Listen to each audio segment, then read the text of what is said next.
Hi and welcome to आवाज overdrive. मैं हूं दीपाली राणा और इस हफ्ते आवाज ओवरड्राइव में हम आपको दिखाएंगे टाटा कर्व ईवी या एमजी विंडसर, कॉम्पैक्ट सेडान में बेस्ट कौन,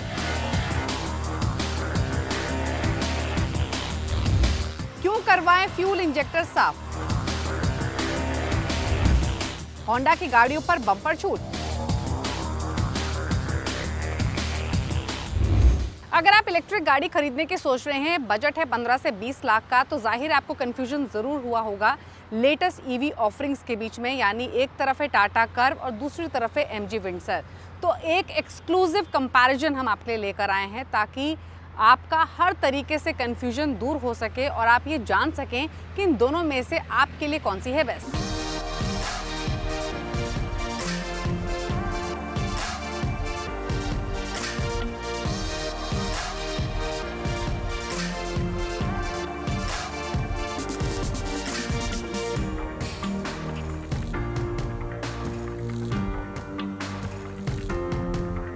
इलेक्ट्रिक सेगमेंट में कई गाड़ियां लॉन्च हुई, लेकिन जो दो गाड़ियां जो सबसे पॉपुलर रही वो भी मास सेगमेंट में, वो है टाटा की कर्व ईवी और दूसरी गाड़ी है एमजी मोटर की विंडसर। और ये दोनों गाड़ियां ईवी के बाजार में एक अलग जगह बनाई, लेकिन लोगों के मन में एक सबसे बड़ा सवाल है कि इन दोनों में से कौन सी गाड़ी ली जाए, क्योंकि प्राइस बैंड और फीचर्स के लिहाज से दोनों गाड़ियां करीब करीब एक समान है। ऐसे में अगर आप भी तय नहीं कर पा रहे हैं कि इनमें से कौन सी गाड़ी ली जाए, तो स्टोरी देखिए और फिर तय कीजिए कि इनमें से कौन सी गाड़ी आपके लिए बेहतर है। तो सबसे पहले शुरुआत करते हैं इनके स्टाइल और लुक से। और एक कंपनी के पोर्टफोलियो में 5वीं इलेक्ट्रिक कार है और कंपनी इसे कूपे स्टाइल वाली एसयूवी कहती है। दिखने में काफ़ी खूबसूरत भी है, चाहे वो फ्रंट लुक हो या रियर लुक हो या फिर इंटीरियर में काफ़ी अच्छा खासा इसमें स्पेस मिलता है और कई सारे टेक फीचर्स भी इसमें दिए गए हैं। जो इसका इंफोटेनमेंट का स्क्रीन है 12.3 इंच का है और जो इंस्ट्रूमेंट क्लस्टर का साइज है वो है 12.25 इंच का। और इसके जो सीट हैं वो काफ़ी कंफर्टेबल है और इसमें पैनोरामिक सनरूफ भी दिया गया है। वैसे ये गाड़ी 4 मीटर से बड़ी गाड़ी है, इसी वजह से जो इसका व्हील बेस का साइज है 2560 mm है और इसमें 18 इंच के टायर दिए गए हैं। ये एक एसयूवी है, इसी वजह से जो इसका ग्राउंड क्लियरेंस है वो भी काफ़ी अच्छा खासा है। कंपनी के हिसाब से इसमें आपको 190 mm का ग्राउंड क्लियरेंस भी मिलता है। एमजी विंडसर की बात करें तो ये एमजी के पोर्टफोलियो में तीसरी कार है। जी हाँ, कॉमेट, जेडएस और विंडसर। और कंपनी इससे सीयूवी बोलती है, यानी क्रॉसओवर यूटिलिटी व्हीकल। और एक गाड़ी दिखने में भी क्रॉसओवर से मैच खाती है। सामने का लुक थोड़ा सा अलग है, लेकिन साइड से देखें तो बिल्कुल एमपीवी की तरह लगती है। और जिसमें आपको जो इंटीरियर स्पेस है काफ़ी अच्छा खासा मिलता है। बड़े साइज के लोग इसमें आराम से बैठकर सफ़र कर सकते हैं। और जो इसका सीट है उससे कुछ नहीं मत पूछिए, काफ़ी आरामदायक है। और जो इसका रियर सीट है उसे आप अपने कंफर्ट के हिसाब से आगे पीछे करके एडजस्ट भी कर सकते हैं। और ये फीचर्स इस सेगमेंट की किसी भी गाड़ी में आपको नहीं मिलता है। और जो इसका जो फ्रंट जो डैशबोर्ड है उसमें आपको 15.6 इंच का इंफोटेनमेंट स्क्रीन साइज मिलता है, जो टाटा कर्व से थोड़ी सी बड़ी है। लेकिन जो ड्राइवर डिस्प्ले है, जिसे हम इंस्ट्रूमेंट क्लस्टर बोलते हैं, उसका साइज है 8.8 इंच। ये गाड़ी 4 मीटर थोड़ी सी बड़ी है, इसीलिए जो इसका व्हील बेस का साइज है 2700 mm, यानी व्हील बेस के मामले में भी टाटा कर्व से थोड़ी सी आगे है। और जो इसमें टॉप वेरिएंट है उसमें आपको 18 इंच का टायर मिलता है और ये सीयूवी है, यानी एक क्रॉसओवर यूटिलिटी व्हीकल है। इसी वजह से जो इसका ग्राउंड क्लियरेंस है वो इंडियन रोड के हिसाब से काफ़ी अच्छा खासा है। 186 mm का इसमें ग्राउंड क्लियरेंस भी मिलता है। ये दोनों गाड़ियाँ ईवी सेगमेंट की हैं, लेकिन एक एसयूवी है तो दूसरा है यूटिलिटी व्हीकल। तो आपको ये जानने का हक है कि इन दोनों गाड़ियों में बूट स्पेस कितना मिलता है, यानी आप कितना सामान इसमें लेकर सफ़र कर सकते हैं। तो बूट स्पेस की बात करें तो टाटा कर्व में आपको 500 लीटर का बूट स्पेस मिलता है, जबकि जो एमजी की विंडसर है उसमें आपको 604 लीटर का बूट स्पेस मिलता है। यानी बूट स्पेस के मामले में भी विंडसर टाटा कर्व को पीछे छोड़ देती है। ईवी है तो सबसे पहले आपके मन में सवाल उठता है कि इनकी रेंज कितनी है।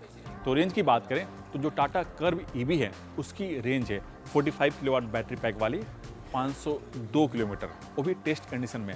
जबकि जो MG मोटर की जो विंडसर है, कंपनी का दावा है जो इसकी रेंज है 332 किलोमीटर। यानी रेंज के मामले में टाटा की जो कर्व है वो विंडसर को पीछे छोड़ देती है। लेकिन ये जो रेंज है ये टेस्ट कंडीशन की रेंज है, हो सकता है कि आपको रियल वर्ल्ड में कुछ और मिले।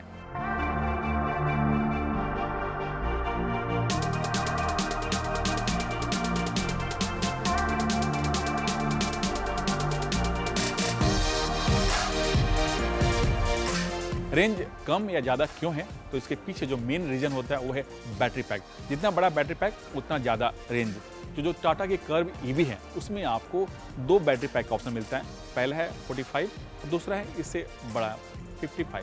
लेकिन हम बात करेंगे 45 किलोवाट का। वहीं दूसरी तरफ जो MG मोटर की जो विंडसर है उसमें आपको 38 किलोवाट का बैटरी पैक मिलता है। इसी वजह से रेंज के मामले में इन दोनों गाड़ियों में थोड़ी सी फ़र्क है। परफॉर्मेंस की बात करें तो दोनों गाड़ियां चलाने में काफ़ी अच्छी हैं और स्पोर्ट मोड में डालते ही थ्रोटल खोलते ही ये 100 स्पीड आसानी से छू लेती है। और जो टाटा कर्व है इसमें आपको थोड़ा सा पावरफुल मोटर मिलता है। जी हाँ, 110 किलोवाट का मोटर मिलता है। इसी वजह से जो इसका बैटरी पैक के साथ जो इसका पावर आउटपुट है वो है 148 bhp और टॉर्क 215 न्यूटन मीटर मिलता है। वहीं जो MG मोटर की जो विंडसर है उसमें आपको 100 किलोवाट का मोटर लगा हुआ है और जो उसका पावर है यानी जो bhp है 138 bhp और टॉर्क करीब 200 न्यूटन मीटर। और इसी वजह से जो टाटा की कर्व EV है परफॉर्मेंस के मामले में, स्पीड के मामले में विंडसर को पीछे छोड़ देती है, क्योंकि ये 9 सेकंड में 100 स्पीड छू लेती है।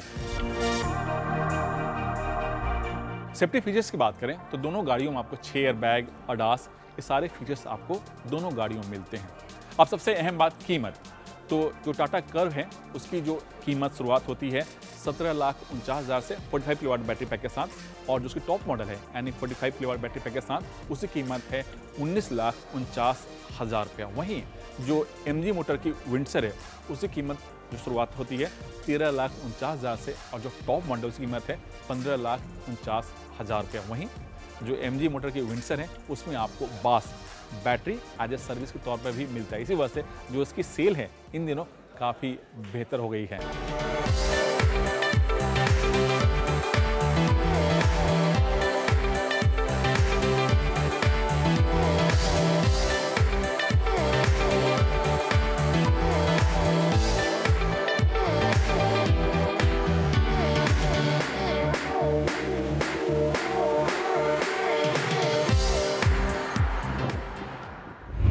तो दोनों ही गाड़ियां दमदार फीचर्स, बेहतरीन डिज़ाइन और एक अच्छी रेंज के साथ आती है। अब आपको तय करना है कि आपकी क्राइटेरिया के हिसाब से कौन सी बैठती है फिट।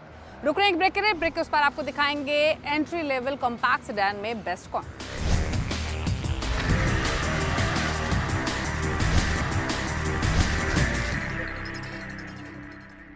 ब्रेक के बाद आपका स्वागत है। आप देख रहे हैं आवाज़ ओवरड्राइव। अगर आप भी SUV चाहने वालों की लिस्ट में शामिल नहीं हैं और सेडान्स अभी भी आपको अट्रैक्ट करती हैं, लेकिन बजट आपका एंट्री लेवल सेडान का है, साथ ही कन्फ्यूजन भी है, क्योंकि यहाँ पर कम ही सही लेकिन काफ़ी बेहतरीन ऑप्शंस मार्केट में मौजूद है। फिर चाहे वो होंडा अमेज हो या फिर मारुति की डिज़ायर ही क्यों ना हो, इन दोनों के बीच में एक इंटरेस्टिंग कंपैरिजन आपके लेकर आए हैं। हमने यहाँ इनके डिज़ाइन, इनके फीचर्स, इनकी ड्राइवेबिलिटी, इनके गियर बॉक्सेस, हर पैरामीटर पर परखने की कोशिश की। तो दोनों में से कौन सी मारती है बाजी, किन किन ग्राउंड्स पर, जाने के लिए देखिए स्टोरी।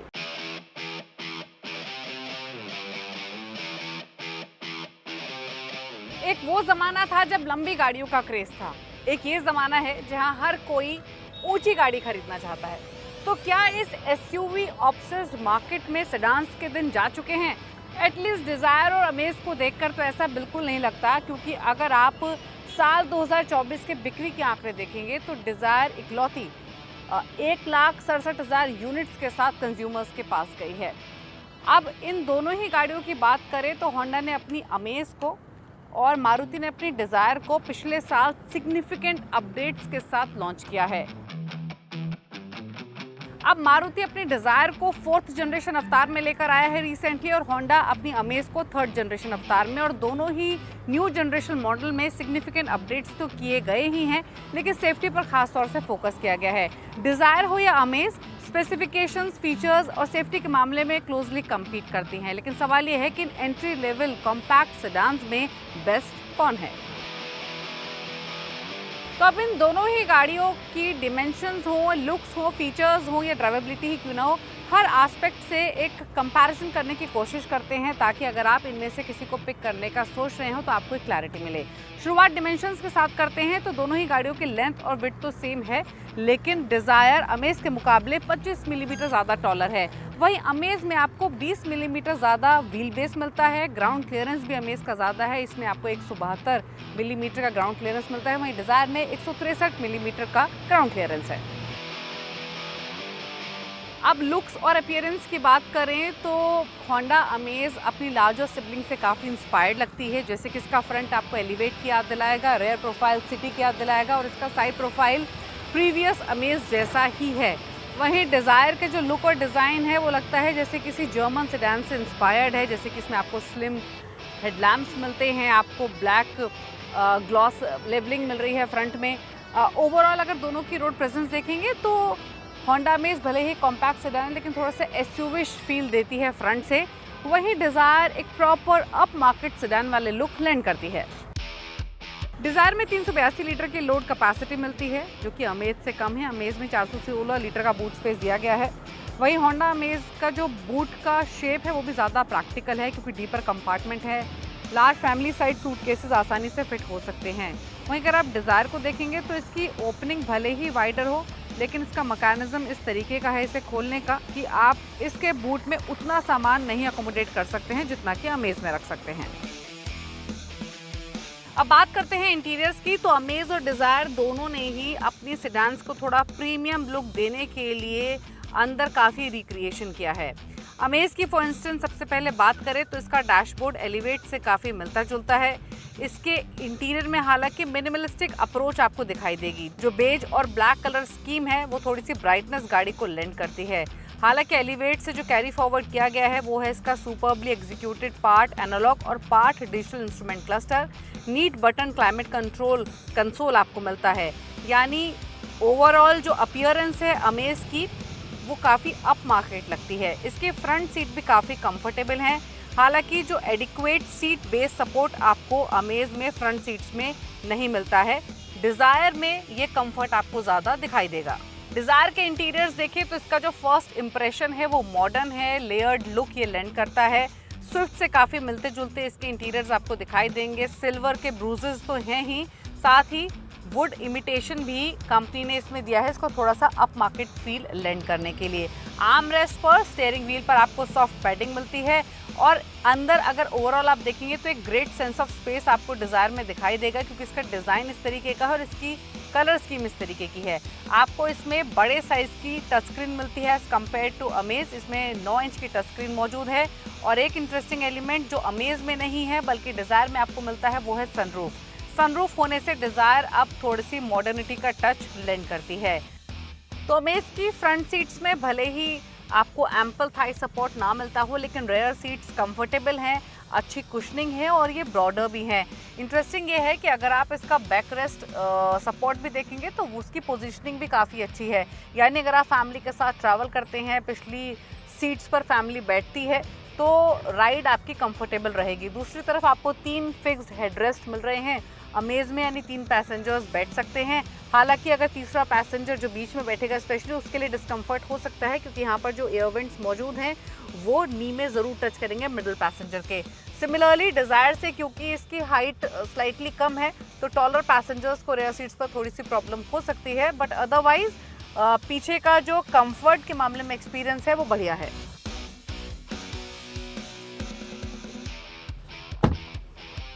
तो सीट कंफर्ट अमेज में आपको ज़्यादा मिलेगा, क्योंकि डिज़ायर की सीट्स उतनी ब्रॉड नहीं है जितनी ब्रॉड आपको अमेज की सीट्स मिलती हैं। यहाँ पर मिडिल पैसेंजर्स के लिए अलग से हेडरेस्ट भी नहीं है। हालांकि जो 2 हेडरेस्ट मौजूद हैं वो मूव कर सकते हैं, यानी फिक्स हेडरेस्ट नहीं है।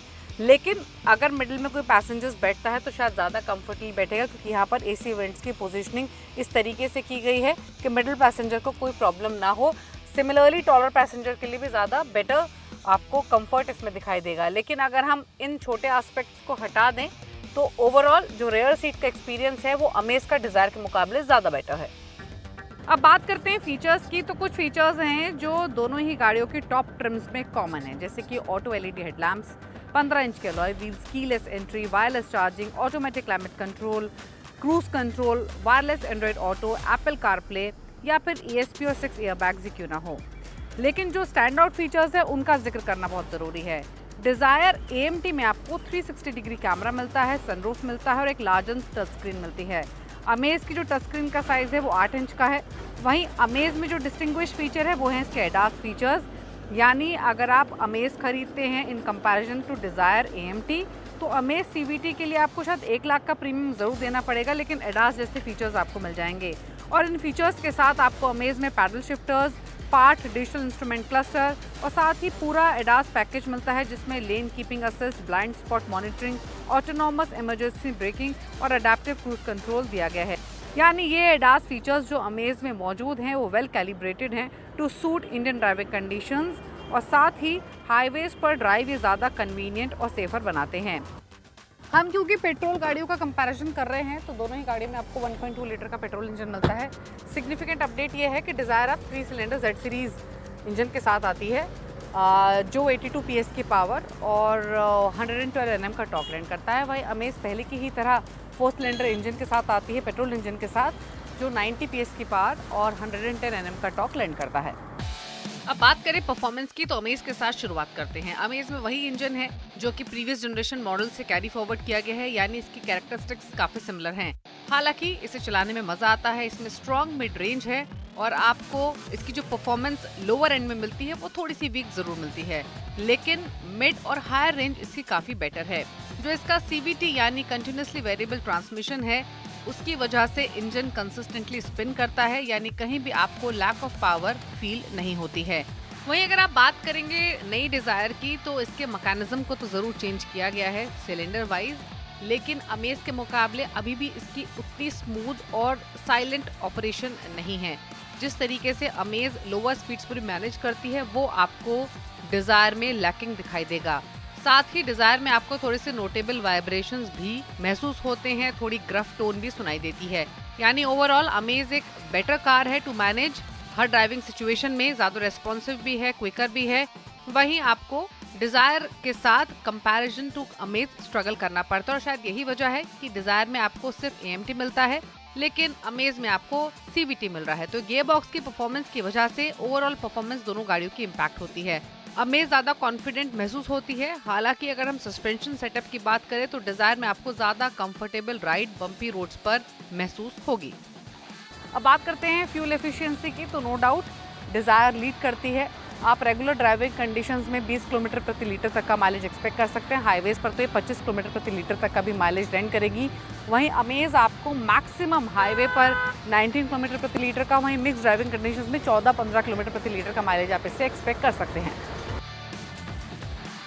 अब बात करें प्राइसिंग की तो होंडा अमेज CVT 3 वेरिएंट्स में आती है। कीमत लगभग 9.25 लाख 9.5 लाख के बीच से शुरू होती है, जाती है 11 साढ़े 11 लाख तक। वहीं डिज़ायर AMT की कीमत शुरू होती है 8 साढ़े 8 लाख के बीच में और टॉप एंड की तरफ इस वेरिएंट की कीमत जाती है लगभग 10 लाख प्लस। तो यानी अमेज के मुकाबले डिज़ायर कहीं ज़्यादा अफोर्डेबल है। फाइनल कमेंट्स देखें तो अमेज में आपको अप मार्केट फील मिलेगा, स्पेस मिलेगी, लेकिन कंफर्ट आपको मारुति डिज़ायर में ज़्यादा मिलेगा, फिर चाहे वो ड्राइवेबिलिटी की बात हो या फ्रंट पैसेंजर्स की बात ही क्यों ना हो। दोनों ही गाड़ियों के अपने प्लस माइनसेस हैं। AMT गियरबॉक्स के सामने CVT बाजी मार जाता है, वहीं मारुति सुजुकी की फ्रंट रो विन करती है। सेकंड रो में वोट्स जाते हैं अमेज को। अब आपकी ड्राइवेबिलिटी के हिसाब से, आपकी फ्यूल एफिशिएंसी क्राइटेरिया के हिसाब से आप चॉइस कर सकते हैं। इंजन में लगे फ्यूल इंजेक्टर को समय समय पर साफ करवाना क्यों ज़रूरी है और इसका आपकी गाड़ी की परफॉर्मेंस, आपकी गाड़ी के माइलेज, आपकी गाड़ी के इंजन पर क्या इम्पैक्ट होता है, ये हम आपको बताएंगे हमारे special segment tip of the week में। फ्यूल इंजेक्टर साफ होने से हर सिलेंडर में फ्यूल बराबर मात्रा में जाता है, जिसकी वजह से इंजन में फ्यूल ठीक से जलता है और इंजन को सही पावर मिलता है। इंजन में फायरिंग अच्छे से होने से फ्यूल वेस्ट नहीं होता। इससे माइलेज तो बढ़ती ही है, पॉल्यूशन भी कम होता है। कंबशन सिस्टम में एयर और फ्यूल की मात्रा सही जाने से अच्छे से फायरिंग ठीक से होती है। इस वजह से पावर की डिलीवरी स्मूथ रहती है, साथ ही जर्क की मूवमेंट नहीं होती। कंबशन सिस्टम सही से काम करने से साइलेंसर की लाइफ भी बढ़ जाती है, क्योंकि आजकल सभी इंजन एग्जॉस्ट गैस रिसर्कुलेशन यानी EGR टेक्नोलॉजी पर काम करते हैं। इंजन के कंबशन सिस्टम में अच्छे से फ्यूल जलता है तो एमिशन कंट्रोल में रहती है। फ्यूल इंजेक्टर चोक होने पर गाड़ी ब्लैक धुआं छोड़ती है, इससे पॉल्यूशन भी ज्यादा होता है। इसलिए तय समय पर फ्यूल इंजेक्टर को जरूर साफ करवाएं। फ्यूल इंजेक्टर को समय पर साफ नहीं करवाने पर यह चोक हो जाता है और इसे समय से पहले बदलना पड़ता है। इससे पैसे की बर्बादी तो होती ही है, साथ ही गाड़ी की परफॉर्मेंस पर भी खराब असर पड़ता है। आवाज ओवरड्राइव में इसी के साथ वक्त हो गया एक ब्रेक का। ब्रेक के उस पर आपको दिखाएंगे वो तमाम खबरें जो इस हफ्ते ऑटो जगत में सुर्खियों में रही। ब्रेक के बाद आपका स्वागत है। आप देख रहे हैं आवाज ओवरड्राइव और यहाँ सीधे रुक कर लेते हैं उन तमाम खबरों का जो इस हफ्ते ऑटो जगत में सुर्खियों में रही।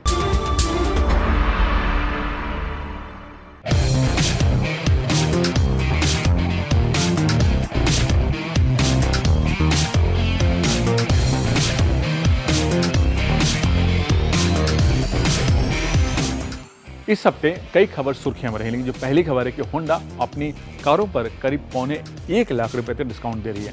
होंडा अपनी जो फ्लैगशिप कार है, जो होंडा सिटी है हाइब्रिड वाली कार, उस पर आपको करीब 65,000 रुपये तक डिस्काउंट मिल जाएगा। वहीं दूसरी तरफ जो होंडा सिटी पेट्रोल वर्जन वाली गाड़ी है, उस पर आपको 63,000 रुपये तक डिस्काउंट मिल जाएगा। और इस कार का सीधा मुकाबला जो स्कोडा की स्लाविया है, वोक्सवैगन की वर्तक है और हुंडई की वर्ना उससे है।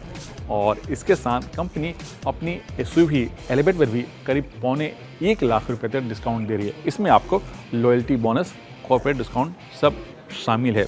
और इस कार का सीधा मुकाबला क्रेटा, किया की सेल्टोस और स्कोडा कुसाक जैसी गाड़ियों से। यही नहीं, इस होंडा सिटी अपनी जो कॉम्पैक्ट सेडान कार है अमेज, उस पर भी आपको भारी भरकम डिस्काउंट दे रही है। लेकिन ये डिस्काउंट सिर्फ जेन 2 वाली अमेज पर है। कंपनी का कहना है कि अभी भी कई डीलरों के पास जो पुराने स्टॉक हैं बचे हुए हैं, उसी को क्लियर करने के लिए कंपनी जो होंडा अमेज है उस पर आप करीब 57,000 रुपये तक डिस्काउंट दे रही है। और इसका सीधा मुकाबला जो मारुति की डिजायर है उससे है।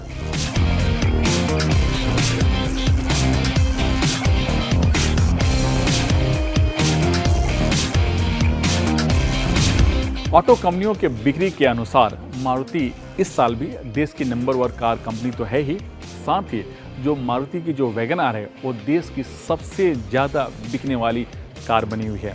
और कंपनी का कहना है कि मारुति की जो वैगन आर है उसने सभी गाड़ियों को सेल्स में पीछे छोड़ दिया है। मारुति की इस वित्तीय वर्ष यानी 2024-2025 में कुल बिक्री करीब 17,61,000 यूनिट हुई है घरेलू बिक्री, और उनमें करीब 1,98,000 वैगन आर कार की बिक्री हुई है। तो आप समझ सकते हैं कि इस देश में वैगन आर के चाहने वाले कितने हैं। भले ये कार हैचबैक कार है, दिखने में ज़्यादा खूबसूरत नहीं है, टॉलबैक कॉन्सेप्ट पर बनी हुई कार है और इसमें कई सारे टेक फीचर्स की भी कमी है, ADAS जैसे फीचर्स भी नहीं है। लेकिन इन सब खामियों के बावजूद भी इसने बिक्री के मामले में टाटा पंच जैसे धुरंधर गाड़ी को भी पीछे छोड़ दिया है। और कंपनी का ये भी कहना है कि कुल बिक्री में करीब जो शहरी क्षेत्र है उसमें आपको करीब 51.8% जो बिक्री है वो शहरी क्षेत्र से आए हैं और जो 48.2% जो बिक्री है वो ग्रामीण क्षेत्र से आए हैं। तो इस तरह से कंपनी का कहना है कि जो वैगन आर है वो देश की सबसे चहेती कार बनी हुई है। और इस कार में मैं बता दूं 1 लीटर और 1.2 लीटर पेट्रोल इंजन के ऑप्शन दिए हैं। साथ ही इसमें आपको CNG और ESG यानी ऑटोमेटिक गियर का भी ऑप्शन मिलता है। और इस कार का जो कीमत है 5,64,000 से शुरुआत होती है और जो टॉप मॉडल है उसकी कीमत है 7,35,000 रुपया।